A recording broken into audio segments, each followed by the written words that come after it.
Hola, bienvenidos a todos a la segunda sesión del coloquio de este semestre.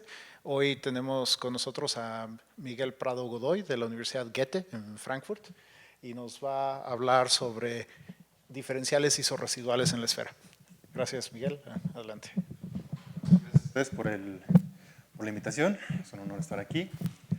Y bueno, me gustaría comenzar con una introducción a la geometría plana.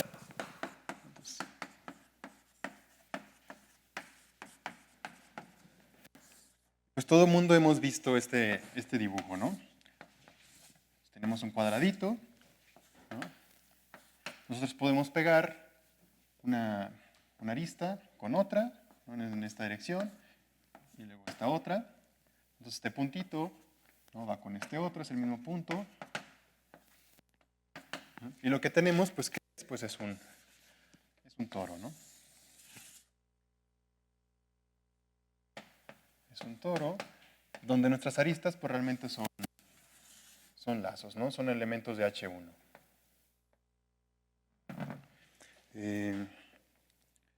Y esto, pues esto que nos dice, pues lo que nos dice es que le dimos una estructura plana a nuestra curva de género 1, ¿no? O sea, la partimos y la pusimos aquí. Pero esto nos dice también información sobre una forma diferencial. Una forma diferencial, ¿no? Formas diferenciales en el toro, ¿sí? Curvas de género 1. Y pues esta forma diferencial en particular, pues es una forma diferencial constante. Constante. ¿Por qué? Porque estas son las únicas formas diferenciales holomorfas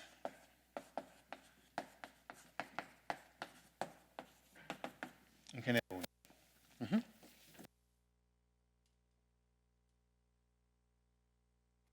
Podemos hacer algo más, ¿no? También podemos agarrar nosotros, construir un polígono.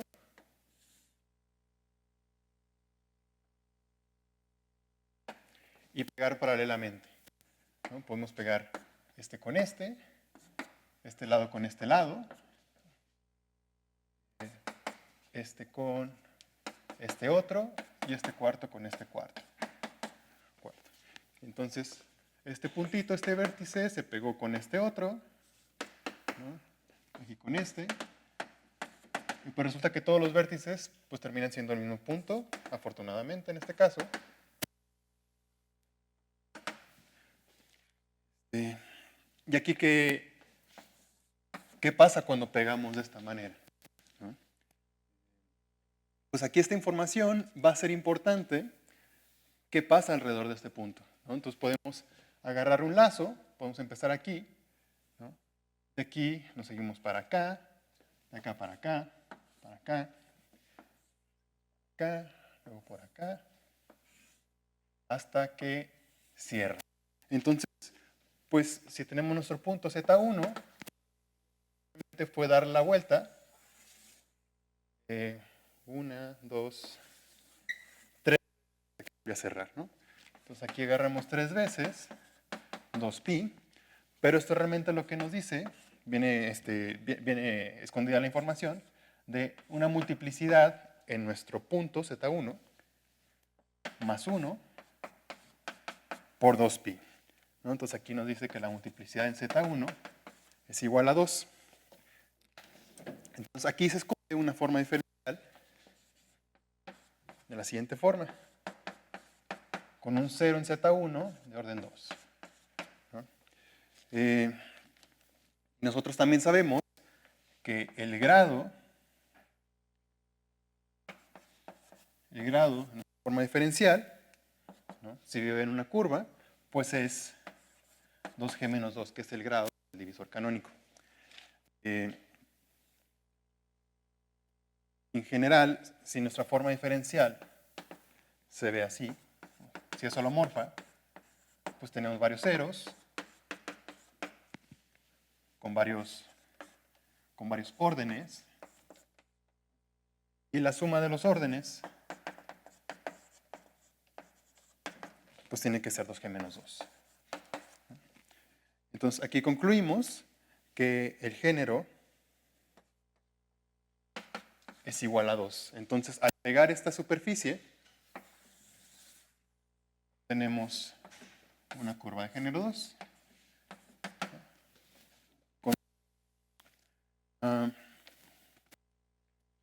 Pero ¿qué pasa cuando G es igual a 0? Si G es igual a 0, pues 2G menos 2 pues es igual a menos 2. No hay forma de tener puros números positivos que sumen menos 2. Necesitamos polos, ¿no? Entonces, no hay formas holomorfas en la esfera, tienen que ser meromorfas. Esfera plana en la esfera. Tenemos nuestra esfera, podemos tener un 0 por lo pronto. Vamos a ponerle 3 politos. Y desde nuestro 0 podemos agarrar lazos. Aquí un 1, 2, gamma 3. Aquí quisiéramos que nuestra forma diferencial sea como C menos nuestro 0, ¿no? Y nuestros polos. 2, 3, Z. Y entonces, ¿qué pasa si integramos nuestra forma diferencial a través de cada uno de nuestros lazos? Pues esto es conocido, ¿no? Nos da, es un número complejo que es el residuo, RI. Y entonces, ¿cómo se ve nuestra estructura plana aquí? Tenemos nuestro C. Nos vamos a nuestro lazo, R1. Volvemos otra vez a nuestro 0, luego nos seguimos por gamma 2, distancia R2.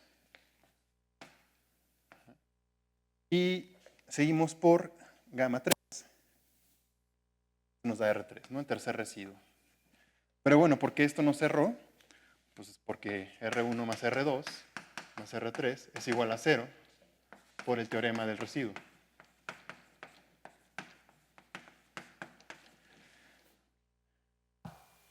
¿Y cuál es el ángulo? ¿Y qué pasa con los polos, ¿no? Alrededor de los polos. Digamos que el interior de aquí es todo lo que se sale de los lazos. Pero también en Z1 podemos agarrarnos aquí unos lacitos. Unas trayectorias, L1, L2 y L3, digamos. Y esto lo que nos van a determinar son cilindros infinitos. Pegamos L1 con L1 y al infinito aquí vamos a tener a P1, L2 con L2, aquí tenemos P2 y L3 con L3 y P3. Esta es nuestra estructura plana. Aquí no nos queda un poliedro finito, sino un poliedro con cilindros al infinito por cada polo. ¿Y cuál es el ángulo en Z1? Igual a, bueno, aquí igual, no podemos seguir por acá, ¿no? Seguimos por acá, luego por acá, hasta que cierra. Entonces esto fue pi por los ángulos del triángulo, ¿no? Y en estos cuadraditos, bueno, y en estos ángulos rectos, pues agregamos 3pi. ¿No? Esto fue 2 veces por 2pi, y como habíamos dicho allá, pues esto es una multiplicidad más 1 por 2pi. Entonces aquí nos dice que la multiplicidad del 0 es 1, y efectivamente la forma diferencial asociada a esta estructura plana, pues es esta, meromorfa.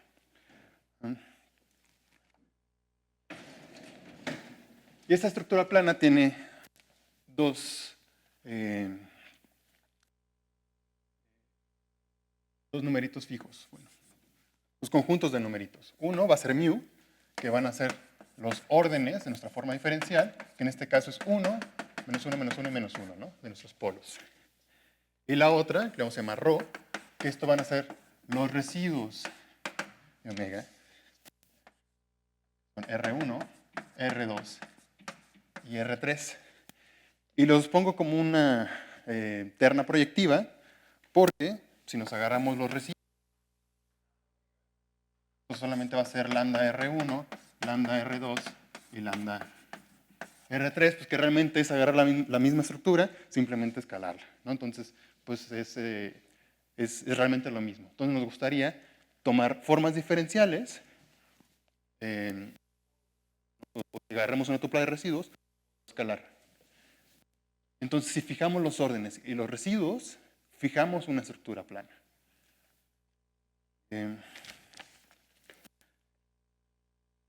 Entonces, en general, pues nuestras formas diferenciales se van a ver así, ¿no? Si tienen solamente un cero, por este caso. Ahorita voy a abordar el caso de un solo cero. Z con nuestros polos, cualquier número de polos.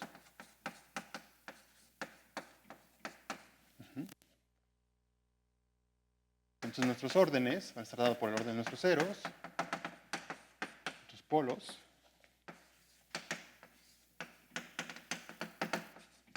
Y fijamos nuestros residuos, ¿no? ¿Y estos qué satisfacen? Bueno, pues ya habíamos dicho que la suma de los órdenes debe ser igual a 2g menos 2, o sea, menos 2 en este caso. Estamos en la esfera. Y que por el teorema del residuo, la suma de los residuos, esto es igual a 0. Y entonces,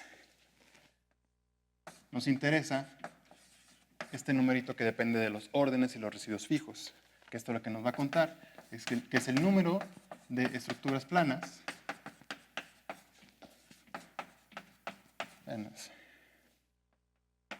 con mu y rho fijos, ¿no?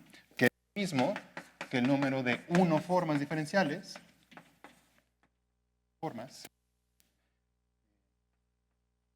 en la esfera, con mu y rho fijos. Bueno, ya hablé de geometría plana, ¿no? Pero bueno, en las formas diferenciales también voy a hacer un pequeño comercial. No voy a profundizar en esto, pero pues también hay quien estudia formas diferenciales a partir de espacios de Hurwitz, ¿no?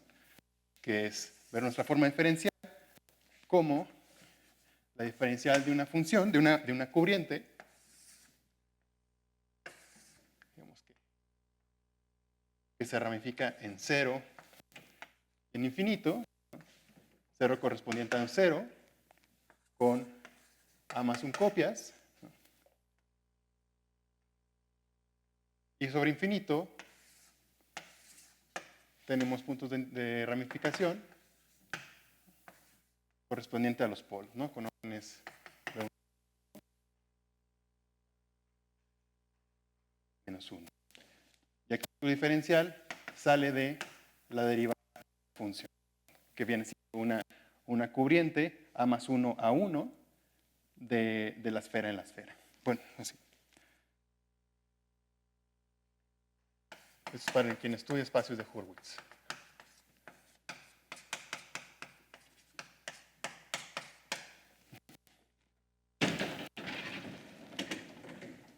¿Cómo uno fija la información de los residuos? Bueno, eso es más obvio justamente en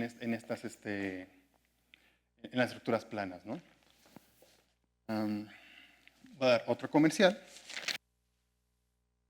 También podemos estudiar formas diferenciales a partir de dinámica holomorfa.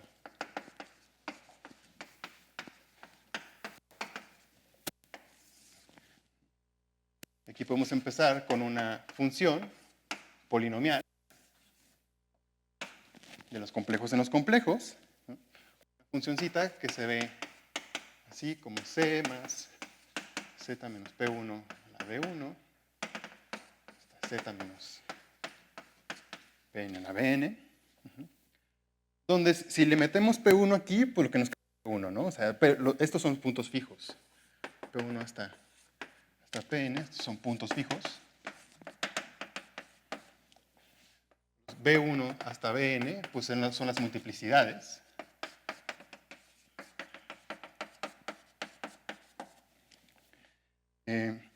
Y podemos fijarle otros numeritos, lambda 1 hasta lambda n, que es lo que se llaman los multiplicadores.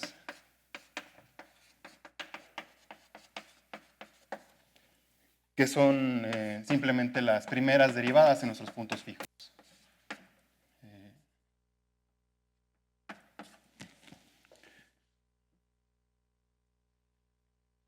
Pues, ¿qué tiene que ver esto con formas diferenciales? Bueno, podemos hacer una correspondencia agarrando nuestra función fz, o sea, z, restamos nuestra función, la ponemos en el denominador y con esto creamos una forma diferencial. Y aquí el diccionario, ¿qué es? Pues los puntos fijos se vuelven los polos en este espacio. Nuestras multiplicidades se vuelven nuestros órdenes a menos B1 hasta menos Bn. Y bueno, ¿dónde sale el A? El A sale porque el infinito, que aquí queda fijo, infinito va infinito, el infinito es un cero en nuestra forma diferencial de orden A, que es la suma de los BIs menos 2. ¿No? Los multiplicadores se vuelven nuestros residuos, donde RI es 1 sobre 1 menos lambda I.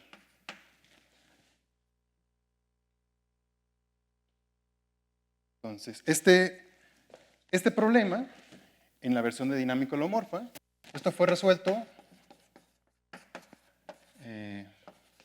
para el caso de puntos fijos simples, o sea, donde todos estos son iguales a 1, por un japonés, Toshi Sugiyama, me parece que en 2017, y con lambda 1, lambda n arbitrarios.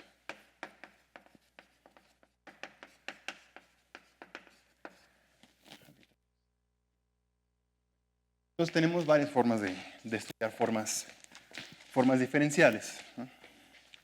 Y los residuos es una, así como en diferenciales holomorfas, los periodos, integrar a través de elementos de H1 es importante. En el caso de meromorfas, los residuos son invariantes que nos interesan.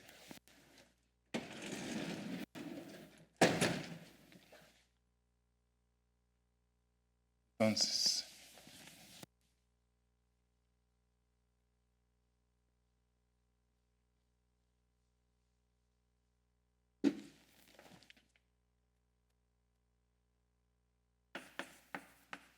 para órdenes arbitrarios,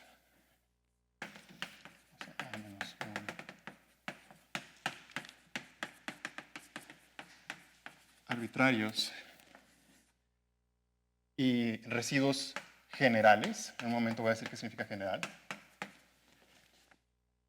Aquí tenemos un teorema por Quantin-Gendron y Guillaume-Tahar, en 2020, para Rho general, que nos dice que el número de formas diferenciales con órdenes y residuos fijos está dado por esta función a factorial sobre a menos n menos 2 factorial, ¿no? Esta funcióncita la voy a llamar FAN, pero realmente es agarrar a factorial y los primeros n menos 2 términos.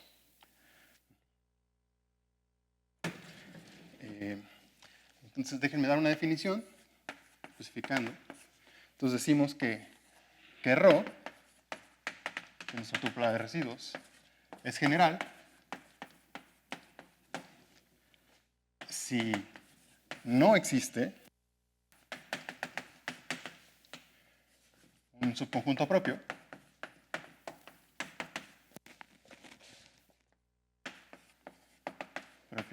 y un subconjunto propio de índices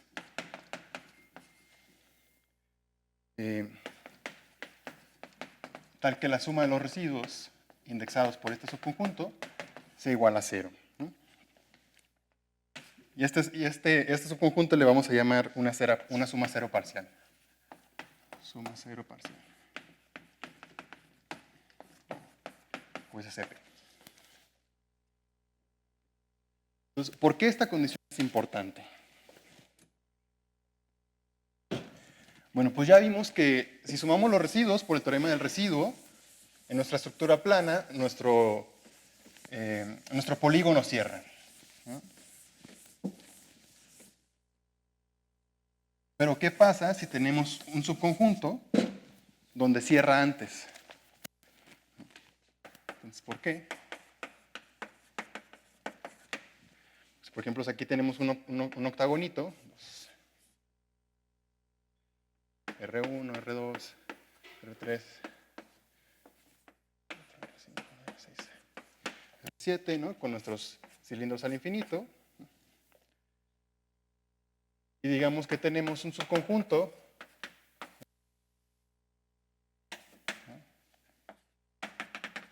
aquí de nuestros índices, que nos define una suma cero parcial. Entonces, al momento de contar nuestras estructuras planas, también estamos contando casos degenerados.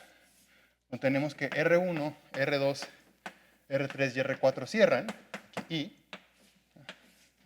el complemento pues también cierra, ¿no? Aquí con nuestros cilindros al infinito, ¿no? Y entonces, mientras aquí teníamos un P1 al cerrar, ¿esto que nos va a dar? Pues dos P1s. Estaríamos contando diferenciales en curvas nodales. Queremos quitar eso porque estamos contando diferenciales sobre curvas suaves.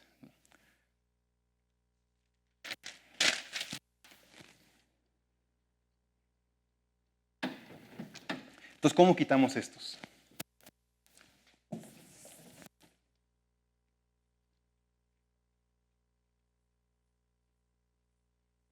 Pues bueno, definimos una suma cero parcial.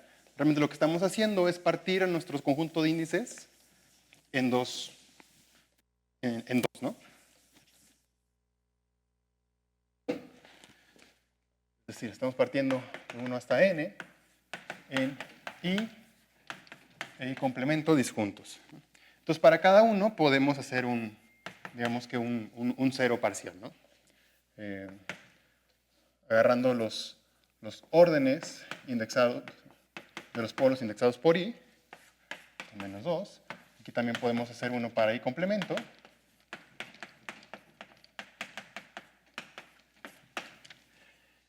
Entonces tenemos aquí otro teorema, igual de Gendron y Tajar, 2020, que nos dice que si nuestros residuos satisfacen exactamente una suma parcial dada por i, pues entonces el número de formas diferenciales sobre la esfera suave, pues va a ser el número de formas diferenciales que teníamos si no tuviéramos suma cero parcial, y tenemos una corrección.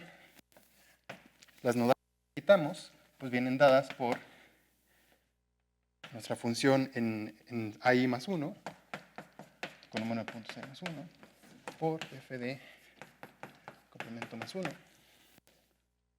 Bien. El complemento más 1. Esta es la corrección que tenemos. Muy bien. Pero pues esto podría ser tan complicado como uno quiera, ¿no? O sea, ρ puede ser arbitrario. ¿Qué pasa en ese caso?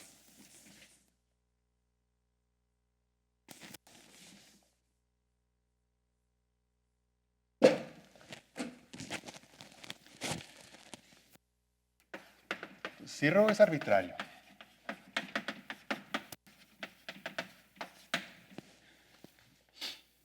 entonces déjenme dar un ejemplo de qué podría pasar. Podría pasar que nuestro conjunto de índices lo podemos partir en tres partes disjuntos, ¿no? 1, I2 e I3. Y déjenme llamar, si tenemos un conjunto J, pues podemos definir estas funcioncitas, ¿no? F de AJ más 1, la cardinal de J más 1. Entonces, el número de formas diferenciales, pues, ¿qué va a ser? Pues el número de formas diferenciales, si no hubieran sumas ceros parciales, y luego quitamos cuando podemos partir en dos. O sea, cuando partimos en I1 y en I2 unión I3, cuando partimos en I2 y en I1 I3, I3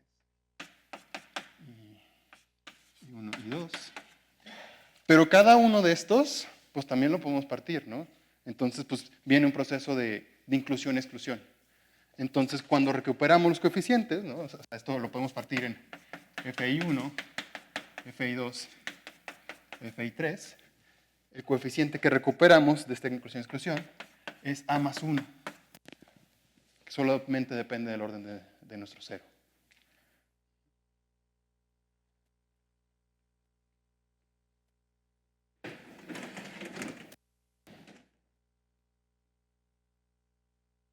Pero si nos fijamos, aquí podemos tener un conjunto generador.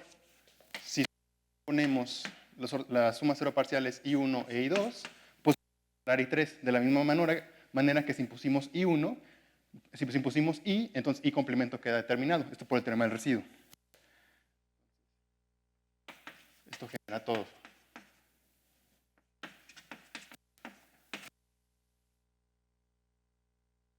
Sumas cero parciales. Entonces, en general, podemos tener un conjunto generador. Este conjunto generador va a ser finito. Nos gustaría un conjunto que sea pues, generador y minimal.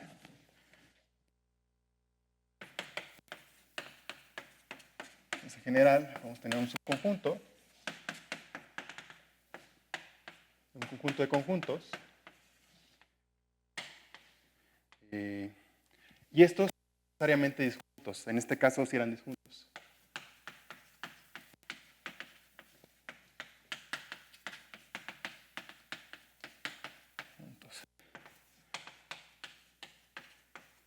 Generador y minimal. ¿Y a qué me refiero con minimal? A que II no lo podemos generar con los demás, ¿no?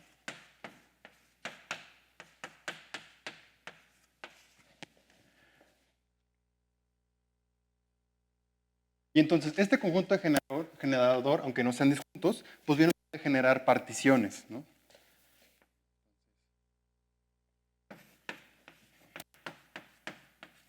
Genera particiones de Rho.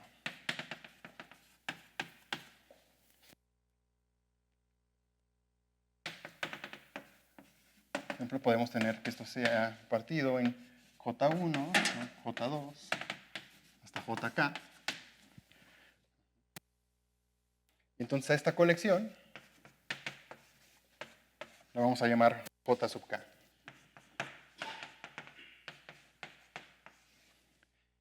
Y vamos a llamar por C sub K a todos los conjuntos de K particiones en suma cero parciales.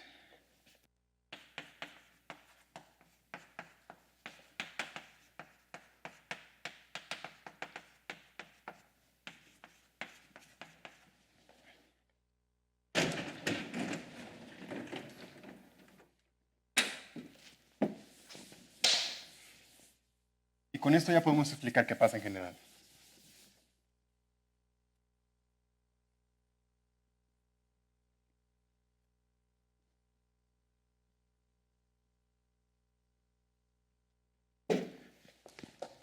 Entonces, teorema. De teorema con Dao y Chen, en 2023. Entonces, esto ya es para órdenes y residuos arbitrarios.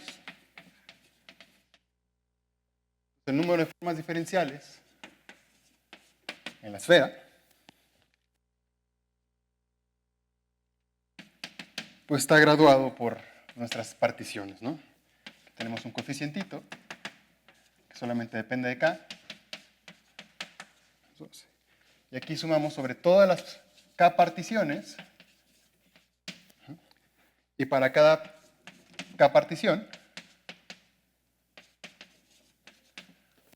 pues tenemos esta funcioncita FJJ.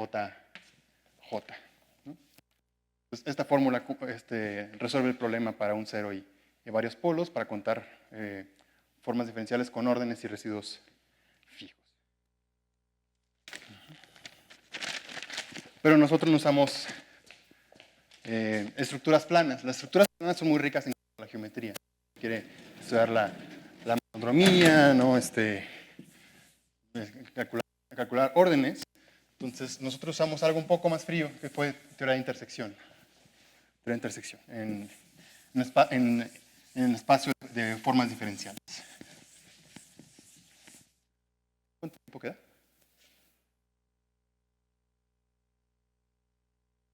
Ah, perfecto. Okay.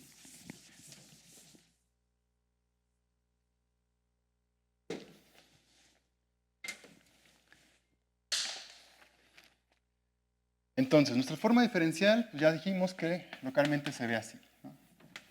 Está 1 con un orden, ¿no? 7 menos P1, B1, menos Pn.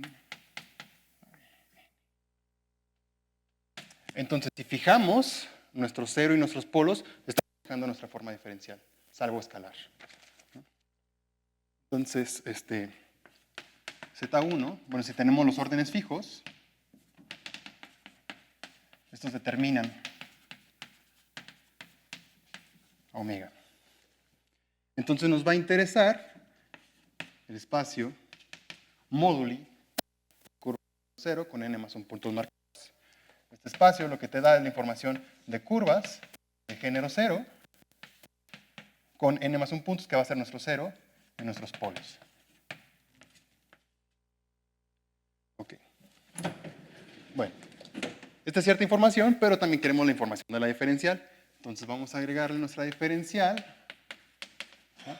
Pero no cualquier diferencial, sino la diferencial que tenga los órdenes fijos en nuestros puntos, ¿no? La curva con nuestros puntos, nuestra forma diferencial, tal que tengamos nuestro cero de orden A y nuestros polos con los respectivos órdenes. Esto es un estrato en el haz de Hodge, ¿no? O sea, en el haz de Hodge lo que hace es, a cada curvita, te toma las formas diferenciales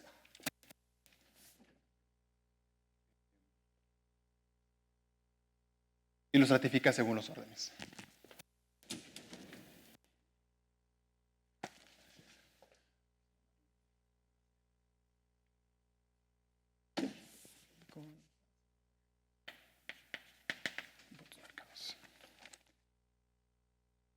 Pero queremos hacer teoría de intersección, ¿no? Entonces, este espacio, pues, es bonito, pero no es compacto. Entonces, necesitamos una forma de compactificarlo. Y además, aquí tenemos mucha redundancia. Esta forma diferencial la podemos escalar. Entonces, no queremos eso, queremos proyectivizar nuestro espacio. Entonces, en el espacio que vamos a usar, déjenme llamarle Pnmu, pues vamos a tener nuestras formas diferenciales con nuestros n más 1 puntos marcados en un estrato, lo proyectivizamos y lo compactificamos. Tenemos formas de compactificarlo, ¿no? Nosotros usamos una compactificación que se llama compactificación de incidencia. Hay una más grande, se llama la escalar, pero esta fue suficiente para este caso. Y esta, pues, como dije, ¿no? Nuestra curva, nuestros puntos marcados y nuestra diferencial módulo escalar. Y al compactificarlo, lo que está haciendo es cómo se deforma nuestra diferencial en la frontera. Es decir, aquí tenemos un morfismo en la compactificación de Deligne-Mumford.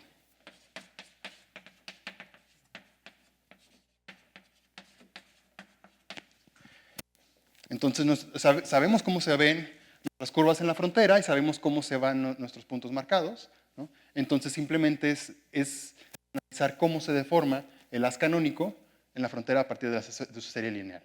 Esto le va a dar ciertos pesos a las componentes y nos va a dar unos coeficientes que son los que se anidan en estos coeficientes grandotes. Es lo que estamos recuperando.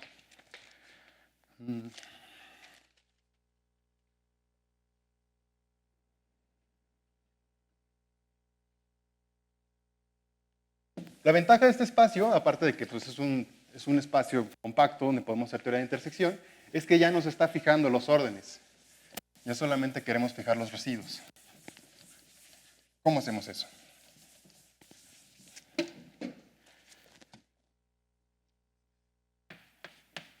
PNMU fija órdenes. Entonces, para fijar ρ, o sea, estos residuos módulo escalar, si todos los residuos fueran ceros, no hay formas diferenciales con un cero y polos donde todos los residuos sean ceros. No hay. Entonces podemos asumir que uno es distinto de cero.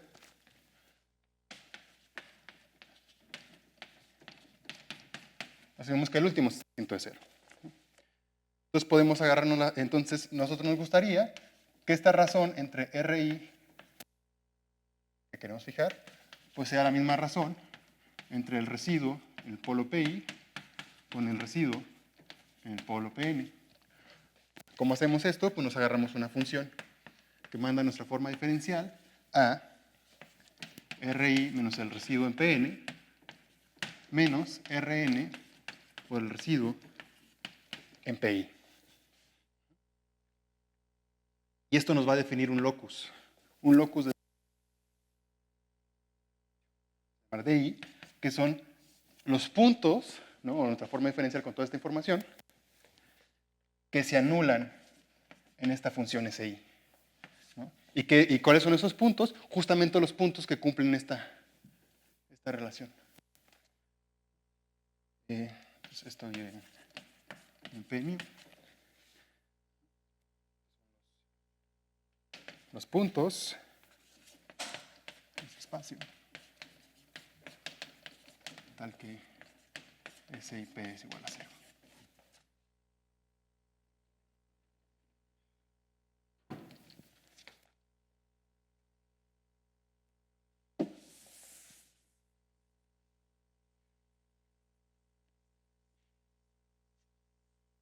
Entonces, si queremos fijar todos los residuos, pues nos gustaría intersectar estos espacios, claramente. Entonces, si ρ es general, como ya lo definí, que no tenga sumas ceros parciales,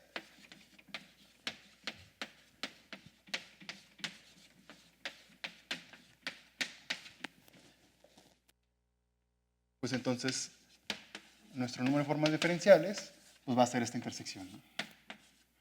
B1, B2, hasta dn-2. Solamente pues, basta con definir n-2 residuos, porque tenemos residuos módulo escalar, o sea, bien podríamos suponer que Rn es igual a 1, y por el teorema del residuo, ¿no? Si fijamos en n-1, Rn es igual a 1, entonces Rn-1 está fijo. Okay.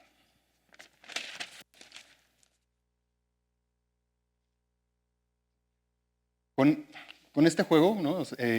Formas diferenciales, también podemos, bueno, lo que vemos aquí es la función a factorial sobre a menos n-2 factorial, ¿no? Pero también replicamos los teoremas de Gendron y Cahar con esta maquinaria en teoría de intersección.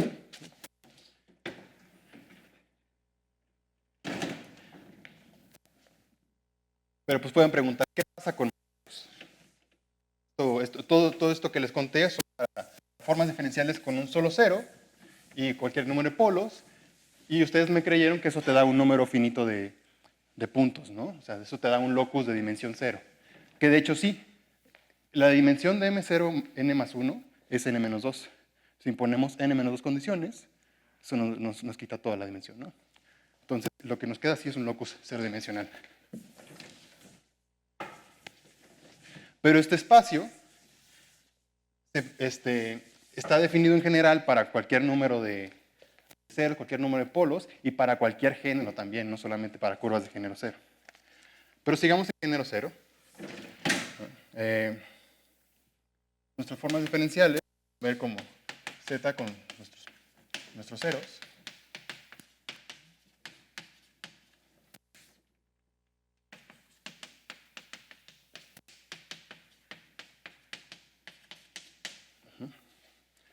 Y déjenme usar notación para aquí, en vez de ser un número, voy a definir un locus, que son formas diferenciales en la esfera. O sea, también queremos las suaves, con muy rojicos. Entonces, la dimensión de este espacio va a ser m menos 1. En el caso de m igual a 1, esto era 0, que es lo que ya vimos. Entonces, m igual a 1, conjunto finito de puntos, ¿no? Finito. Entonces, para m igual a 2, esto es una curva. Los órdenes vamos a llamarles A1, A2 y cualquier número de polos. Menos Bn.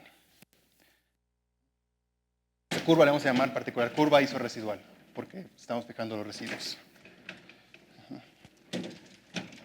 Entonces, pues, podríamos hacer lo mismo, ¿no? O sea, podríamos agarrar nuestros D1 hasta Dn-2, igual, aunque sean más ceros, basta con fijar n-2 polos. Bueno, n-2 residuos de los polos. En general, este locus no va a ser igual a esta intersección.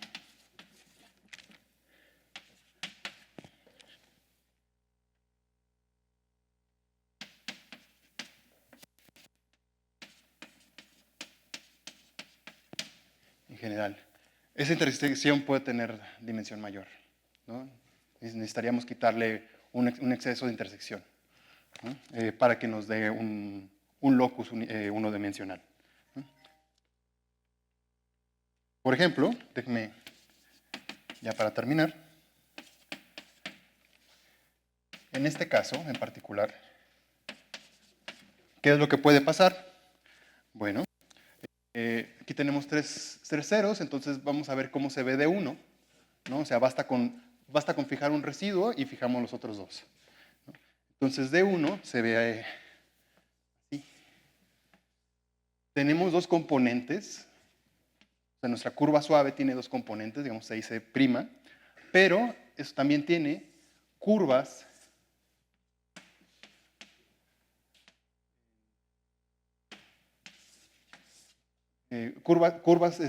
dadas por puntos en la frontera, que no queremos contar, queremos solamente contar C y C'. Entonces, analizar solamente D1 nos queda muy sobrado, ¿no? Aquí, N mi ρ, pues solamente es C y C'. Aquí en este caso, hacemos la cuenta, nos queda una curva de género 3, y aquí queda el género igual a... Bueno, cada uno es una curva de género 0, en conjunto nos queda género menos 1, por ser de dos componentes, ¿no?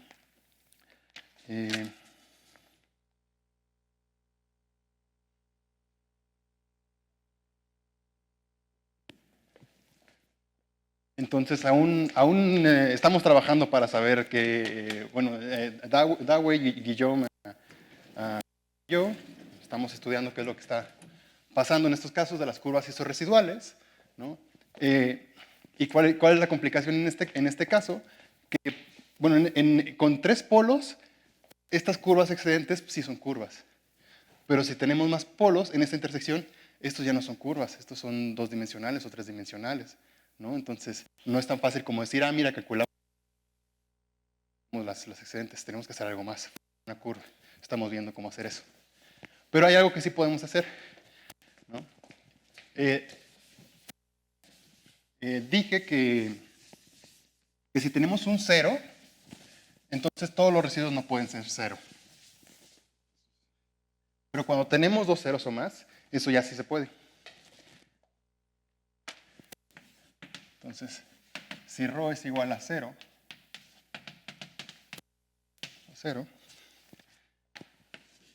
entonces, ya no es una curva, esto es un número finito de puntos.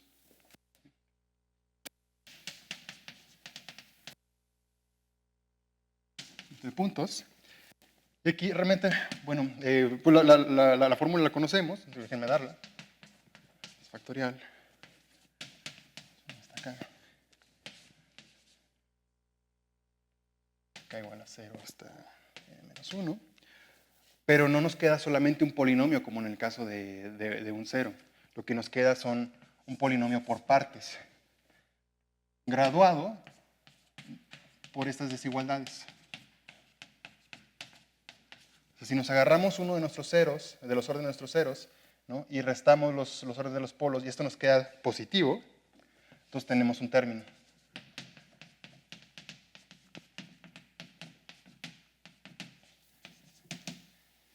-1.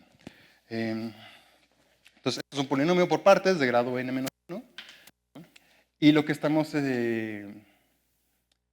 en este mundo justo lo que tenemos son polinomios por partes, ¿no? Donde queremos describir...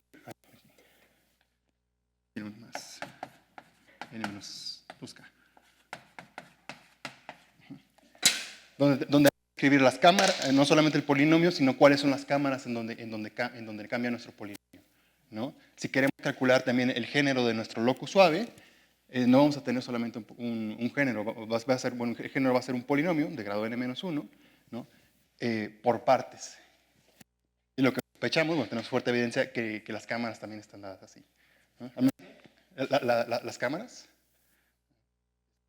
están dadas, ¿no? Quitándole esto. Y eso tiene que ver por qué curvas en la frontera se admiten y cuáles no, ¿no? He estado jugando también un poco con qué pasa con 3 ceros y en general, y lo que pasa en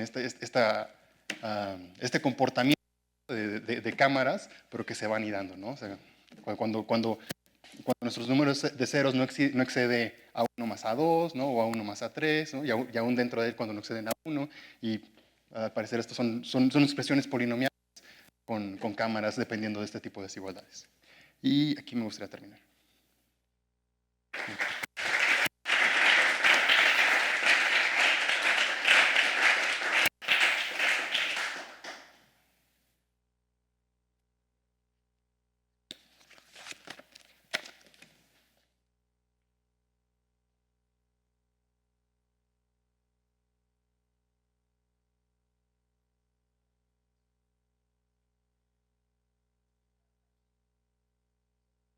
Sí.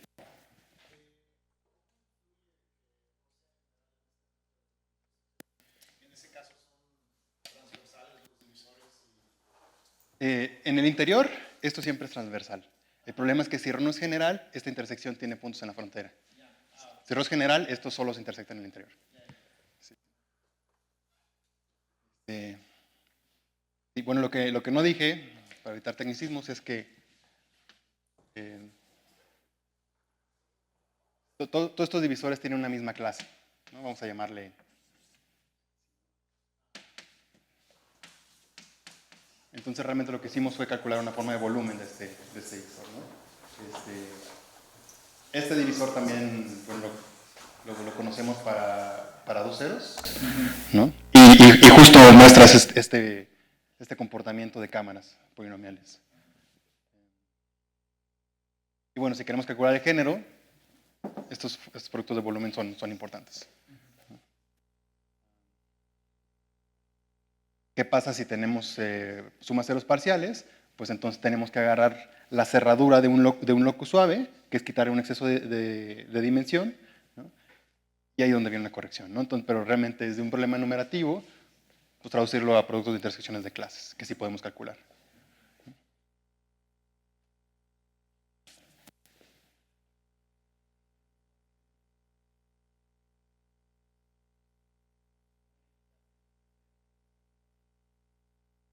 Esto es transversal, más bien. El exceso de intersección, ¿no? Bueno, si tenemos una suma cero parcial, por ejemplo, digamos que tenemos I, ¿no? Entonces agarramos una sección, ese I, que es mandar tu forma diferencial a la suma de los residuos en los polos indexados por I. Ajá. Y entonces podemos decir, bueno, agarramos el espacio R1, vamos a llamarle RI, ¿no? Que es los puntos en el interior que se anulan en ese I, y te agarra la cerradura.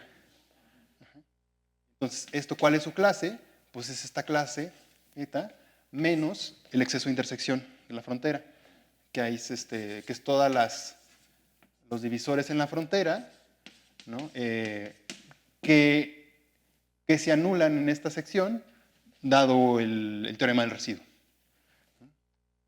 Y entonces, aquí esta intersección, n mu rho, pues va a venir siendo R1, y ya solamente queremos n-3 copias, entonces esto es n-2, y la única, esto viene con los pesos, y el único divisor de la frontera que no se anula al intersectar, pues es este, donde ponemos los polos de I en un lado, los polos de I complemento en otro, por n-3, y esta intersección es la que nos da el determinito de corrección que calcularon Gendron y Tahar.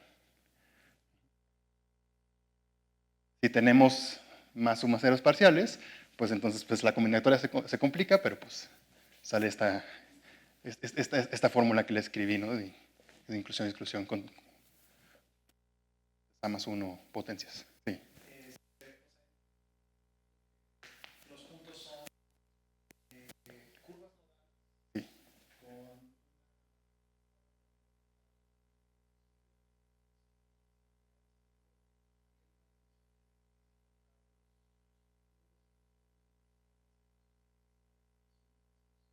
Sí.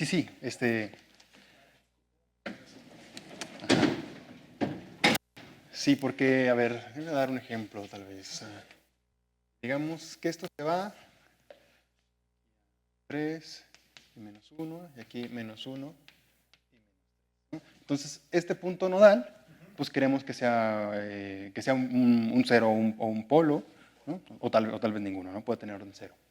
Pero entonces la condición es que la suma de los órdenes sea menos 2. Entonces, en general, si no torcemos nada, estos solamente tienen órdenes menos 1 y menos 1.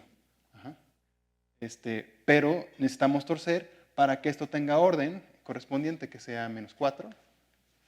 Por este lado, que tenga orden 2. ¿no? La diferencia de estos dos siempre es menos 2. ¿no?